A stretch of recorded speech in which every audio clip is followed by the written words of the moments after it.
Halo Impactors, apa kabarnya? Wow, kita berikan apresiasi dulu ya buat teman-teman kita yang sudah melayani pada hari ini. Wow, berikan tepuk tangan buat mereka. Mereka melayani dengan luar biasa. Dan hari ini tetap ya dalam bulan ini kita akan bicara soal all about relationship atau bicara soal hubungan. Dan kemarin Valen dan Vina Benita sudah menyampaikan dengan sangat baik sekali. Mereka berbicara tentang toxic relationship. Dan hari ini juga ada topik yang juga menarik. Dan mungkin teman-teman lagi ngalamin yang seperti ini. Tapi sebelum kita mendengarkan firman Tuhan, yuk kita berdoa dulu ya. Tuhan, terima kasih buat anugerah-Mu Tuhan. Sebentar kami akan mendengarkan kebenaran firman-Mu. Bicara dalam nama Tuhan Yesus dalam setiap hati pikiran kami. Karena kami percaya kebenaran yang kami ketahui akan memerdekakan hidup kami. Di dalam nama Tuhan Yesus, dan yang bisa katakan amin, amin, amin. Dan tema pada hari ini saya berikan judul adalah kakak adik zone. Apa itu kakak adik zone? Aduh gitu ya, memang zaman now itu memang ada-ada aja gitu ya. Ada kakak adik zone segala. Tapi untuk mengawalinya izinkan saya pengen share begini. Saya percaya naik atau turunnya kehidupan kita itu ditentukan oleh siapa pribadi yang berada dekat kita. Setuju dengan ini? Naik turunnya kehidupan kita tergantung ya atau ditentukan oleh pribadi-pribadi yang di dekat kita saat ini. Pastor Craig Rothschild pernah berkata, bagus sekali, show me your friend and I'll show you your future. Tunjukkan teman-temanmu, maka aku akan tunjukkan tentang masa depanmu. Berarti bahwa siapa yang berada di sekeliling kita itu menentukan. Itu kenapa minggu lalu kita bicara soal toxic relationship. Pastor Iman berbicara bagaimana kita memilih mana yang inner circle terdekat atau siapa yang bisa dideketin, yang kita bisa open hidup kita. Dengan siapa kita berteman, dengan siapa kita bergaul. Kita bahas itu, kenapa? Karena itu menentukan kehidupanmu dia akan datang. Masa depanmu seperti apa ditentukan oleh pribadi-pribadi sekeliling kamu. Dan lebih luar biasa lagi gini, hubungan yang benar akan membawa kita naik ke tingkat yang kita tidak bisa capai dengan sendirian. Saya ulangi, hubungan yang benar akan membawa kita naik tingkat atau naik level yang kita tidak bisa capai kalau kita sendirian. Beberapa minggu lalu kita belajar tentang di firman Tuhan Sunday Service, jangan sendirian. Hari ini juga sama, hubungan yang benar ya. Jadi kalau teman-teman nih punya hubungan yang benar dengan tentunya dengan orang-orang yang dalam Tuhan. Jadi jangan anti teman-teman kalau misalnya ada orang ngajakin kamu ke gereja gitu ya. Terus kamu anti banget, males lah kenalan sama orang ini. Kenapa? Aku diajakin ke gereja lah. Terus kalau kamu gak diajakin ke gereja, maunya diajakin kemana?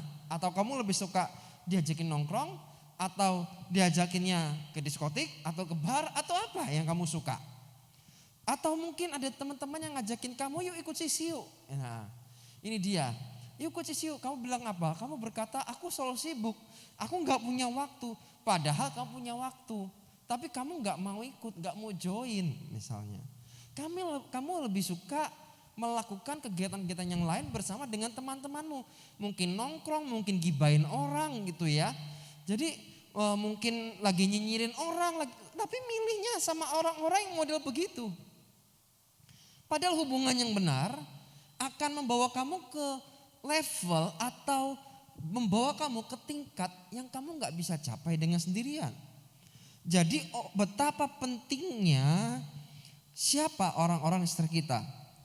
So that's why mari kita ngecek sekarang ya bagaimana hubungan kita yang sedang kita jalani saat ini. Dan seperti saya tadi bilang bahwa kita akan berbicara tentang kakak adik zone.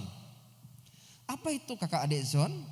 Kakak adik zone itu merupakan istilah yang digunakan untuk menyebut sebuah hubungan yang ngegantung. Emang jemuran gitu ya, atau kok jemuran, kok baju gitu ya, digantung-gantung. Tapi ternyata juga banyak hubungan yang digantung-gantung. Padahal bukan pakaian, bukan celana, bukan baju. Tapi kok ya hubungannya bisa digantung-gantung gitu ya. PDKT udah lama gitu ya.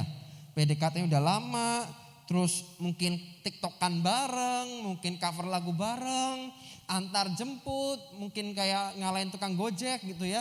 Udah diantar jemput 1 kali 24 jam gitu ya. Diantarin kemana-mana.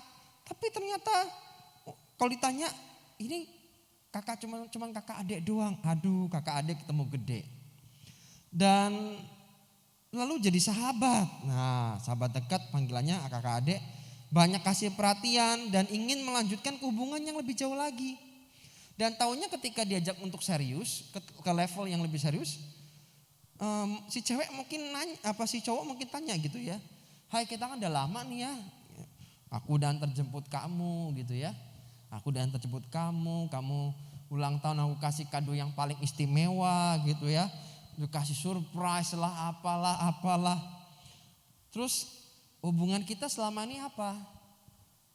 Ya best friend. Misal, waduh, bayangin kalau kamu sudah mencurahkan semuanya cuma dianggap best friend. Terus mungkin si cowok nanya lagi, cuman best friend nih, yakin? Ya best friend gitu loh. Serius.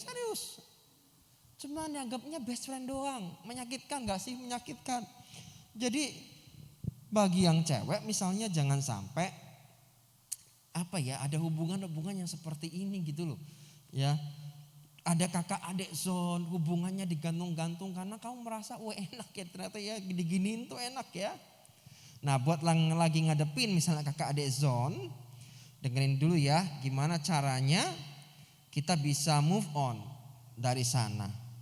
Karena kita ini adalah anak terang dan kita adalah anak terang dan anak terang tidak pernah tinggal di area remang-remang atau di area abu-abu. Hubungannya ngegantung itu di area abu-abu atau di gray area. Artinya itu apa sih? Itu bicara soal nggak jelas. Hitam enggak putih enggak, mainnya di tengah-tengah. Itu bicara soal ketidakjelasan. Amsal pasal 1 ayat 3-4 versi bahasa Indonesia masa kini dituliskan gini. Petuah-petuah ini mengajar bagaimana orang dapat hidup dengan bijaksana, jujur, adil, dan benar. Orang yang tidak berpengalaman diajarnya sehingga mempunyai pikiran tajam, dan orang muda diajarnya menjadi orang yang pandai dan dapat berpikir secara dewasa. Jadi hari ini aku pengen ngajak teman-teman Impactors untuk bagaimana kita bisa move on dari kakak adik zone ini. Kalau mungkin ada teman-teman yang sedang ngalamin ini, lagi PDKT atau lagi punya hubungan yang gantung seperti ini, mudah-mudahan saya berdoa setelah ini kalian mendapatkan pencerahan gitu ya, dan mulai berani mengambil keputusan untuk tidak tinggal di area yang modelnya abu-abu. Ada kata bijak ya, saya percaya gini sih, lebih baik dari teman jadi demen gitu ya. Jadi dari teman dulu jadi deman. Karena kenapa? Kita sudah kenal dulu. Dan marry your best friend. Artinya kita sudah mengenal siapa sih orang ini, bukan seperti asal-asalan. Wah, karena dia cantik ini pokoknya aku kejar, pokoknya aku sayang, pokoknya aku cinta. Lebih baik kita kenal dulu ya. Sebelum kita memutuskan untuk kita ini mau berhubungan dengan siapa, pastikan jangan sampai cuma modelnya perasaan doang. Ya. Biasanya kalau cuma model perasaan doang didrive sama emosi, ujung-ujungnya pasti kekecewaan, sakit hati. Mungkin ada pertanyaan lagi, agak melebar dikit ya. Biasanya sih umur berapa sih? Biasanya orang bertanya gitu ya, umur berapa sih orang boleh memiliki hubungan yang serius misalnya, untuk lebih jauh misalnya, untuk pacaran ya, untuk tunangan ya. Saya akan bertanya begini sih. Sekarang coba cek kamu umur berapa dan kira-kira pengen menikah usia berapa. Kenapa? Karena itu penting banget teman-teman. Jadi jangan cuman modelnya aku pengen pacaran, tapi pikirkan juga aku mau umur berapa yang menikah. Nah itu paling penting. Kalau ketika kamu ngerti kamu menikah umur berapa, itu lebih memudahkan kamu untuk ya saya start untuk pacaran sejak kapan. Kalau kamu masih SMP, terus pengen pacaran, SMP itu biasanya umurnya berapa sih? 13 tahun ya. 13 tahun, 14 tahun gitu ya. 13 tahun, 14 tahun. Bisa dibayangin kalau misalnya menikahnya di usia katakanlah 27 atau 26. Aduh, berarti pacarannya 13 tahun loh. Itu panjang banget. Berarti 13, 14 tahun pacaran ya. Iya kalau nggak jatuh, bagaimana kalau jatuh dalam dosa? Jatuh dalam dosa perzinahan atau mungkin jatuh dalam dosa hal yang lain. Jadi resikonya lebih banyak teman-teman. Makanya nih ini sebagai intermezzo ya. Sekali lagi yuk kita sebagai anak-anak terang menjauhi area-area yang seperti ini yang sifatnya friendzone, yang sifatnya nggak jelas. Bayangin aja ya misalnya dibilang pacaran enggak ya. Tapi dibilang enggak ternyata juga ada apa-apa. Ya kan? Dibilang pacaran, "Kamu pacaran ya?" "Oh, enggak." gitu ya. Tapi kenyataannya dibilang enggak pun ya sebenarnya ada apa-apa juga. Misalnya lagi bilangnya enggak ada apa-apa. Tapi kangen kalau enggak di WA. Aduh gitu ya. Bisa dibayangin ya itu. Katanya enggak ada apa-apa. Tapi kalau enggak di WA, kangen rasanya. Nah, itu gimana coba tuh? Penjelasan gimana? Terus berikutnya nih, perhatian banget dan cemburu kalau kita misalnya lihat si dia dideketin sama yang lain. Katanya nggak ada apa-apa. Tapi ketika dia deketin sama lawan jenis yang lain kamu jealous. Katanya nggak apa-apa. Wah, ini sih bukan nggak apa-apa lagi, udah ada apa-apa harusnya. Nah, kita perlu tahu bahwa healthy relationship have to be clear, not in the gray area. Hubungan yang sehat selalu jelas dan tidak di area abu-abu. Jadi kamu yang sedang berada di entah namanya kakak adik zone, mau friend zone, itu namanya hubungan yang tidak sehat. Kenapa bisa dikatakan hubungan yang tidak sehat? Karena hubungannya ini berada di area yang abu-abu. Hubungannya nggak jelas. Atau zaman dulu beberapa tahun lalu mungkin disebut HTS. Ditarik lagi berapa tahun belakang lagi TTM, teman tapi mesra, ya kan. Firman Tuhan jelas katakan di 1 Tesalonika pasal 5 ayat 5 terjemahan baru ketika begini, karena kamu semua adalah anak-anak terang dan anak-anak siang. Kita bukanlah orang-orang malam atau orang-orang kegelapan. Sadari bahwa satu hal, bahwa menggantungkan dan digantungkan dalam sebuah hubungan tanpa kejelasan itu tidak baik dan tidak sehat. Saya ulangi, menggantungkan atau digantungkan sebuah hubungan ya, itu sebenarnya menandakan bahwa itu nggak baik, itu tuh nggak sehat. Jadi kalau kamu tuh masih ngerasain aku kok kayaknya terjebak di situ ya. Nah, makanya ini saya berdoain jadi pencerahan buat teman-teman semua supaya berani ngambil keputusan. Aku pengen move on lah dari situ gitu loh. Kenapa? Karena ini nggak sehat, kan ini nggak baik. Terus caranya gimana? Caranya ngomong. Nah, ini bisa dikomunikasikan baik-baik sama temannya. Kalau memang suka, jujurlah suka gitu ya. Diputuskan. Ini mau serius nggak gitu ya. Kalau nggak serius ya lebih baik jangan. Teman-teman aja gitu ya. Dan seperti yang saya bilang, untuk bangun hubungan make sure bahwa kamu sudah mature duluan, sudah dewasa. Jadi jangan sampai kamu mencintai seseorang karena merasa kesepian. Itu di luar aja ada quote gitu ya. Quote-nya apa? Truk aja gandengan. Ya, masa saya nggak ada gandengannya? Waduh, kalau cuman model kalah sama truk mah bahaya gitu ya. Waduh, masa truk gara-gara truk punya gandengan kamu nggak punya gandengan terus jadi sebuah masalah yang besar. Oh no lah, oh no. Nah, masa gitu. Jadi please jangan sampai kamu melakukan hubungan yang seperti ini cuman karena truk punya gandengannya tapi kamu belum punya gandengan. Ya, kalau nggak ada gandengannya ya minimal bisa gandengan sama orang tuanya lah ya. Masa nggak gandengan sama orang tuanya atau gandengan sama cici sama kokohnya. Ya. So, lanjut ya. 1 Petrus pasal 2 ayat 17 versi New Living Translation dikatakan supaya kita nggak terus dalam kondisi kakak adik zone. Show respect for everyone. Love your Christian brothers and sisters. Fear God. Show respect for the king.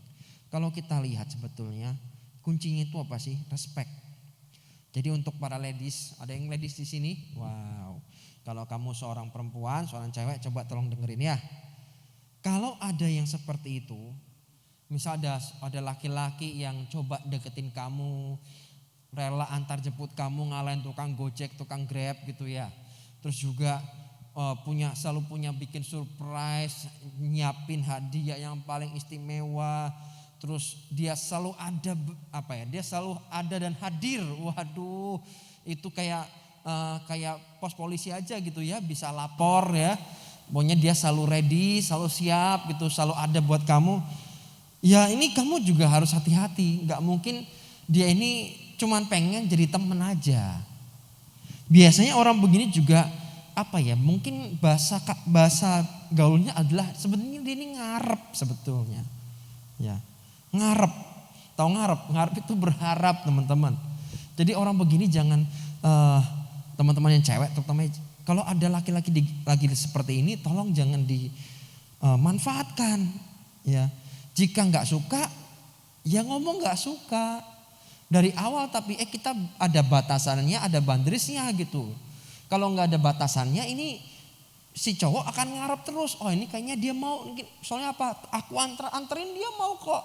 Aku kasih barang-barang dia mau kok. Nah itu pikirannya si cowok, kamunya mau. Makanya dia makin ngarep. Supaya dia nggak ngarep terus bagaimana? Jangan berikan pengharapan yang palsu atau PHP gitu ya. Jangan PHP-in, kasihan. Jangan dimanfaatkan, mumpung ada yang nganter sana sini. Kalau aku pengen gini PPKM, wah lumayan. Aku pengen makan ini, dia beliin terus bawa ke rumah. Jangan dimanfaatin, kasihan ya. Jadi show your respect. Tunjukkan rasa hormat dan hargai. Jadi kalau nggak suka, ngomong nggak suka. Ada batasannya ya. Supaya jangan sampai ujung-ujungnya ntar hubungannya nggak enak, hubungannya rusak. Pastor Iko dari Muda Indonesia menyampaikan bagus sekali. Bukti dia sayang bukan hanya diperkatakannya saja, tapi dibuktikan dari bagaimana dia memperlakukan kamu. Yang beneran sayang akan memperlakukan kamu dengan hormat dan tidak mempermainkan hatimu. Jadi yang beneran sayang itu akan memperlakukan kamu dengan hormat. Ya, jangan mempermainkan. Jadi yang perempuan, untuk anak-anak cewek, please jangan memanfaatkan kalau ada laki-laki yang mungkin melakukan seperti ini. Terus yang kedua bagaimana? Terus jangan terus dinikmati, ya, jangan dimanfaatkan, jangan dinikmati. Wah terus-terusan, wah enak gini aja tak nikmati terus, jangan. Ya, kasihan. Saya belajar gini sih. Kalau udah seperti ini bagaimana ya? Sekali lagi tidak ada cara lain. Show your respect. Ngomong dari awal. Mungkin banyak wanita mungkin kesulitannya, aduh aku sungkan banget untuk nolak. No, kadang kamu harus menyingkirkan rasa sungkanmu. Gimana caranya? Ya kamu harus berani nolak. Ada kalanya ini kayaknya sudah melewati batas deh. Aku lebih baik ini saatnya aku tolak. Gitu. Lebih baik aku tolak, ya tolak aja. Ya. Tolak dan katakan bahwa tidak atau bagaimana gitu ya. Jangan sampai dianya terus-terusan ngarep terus. Dan kamu nikmati.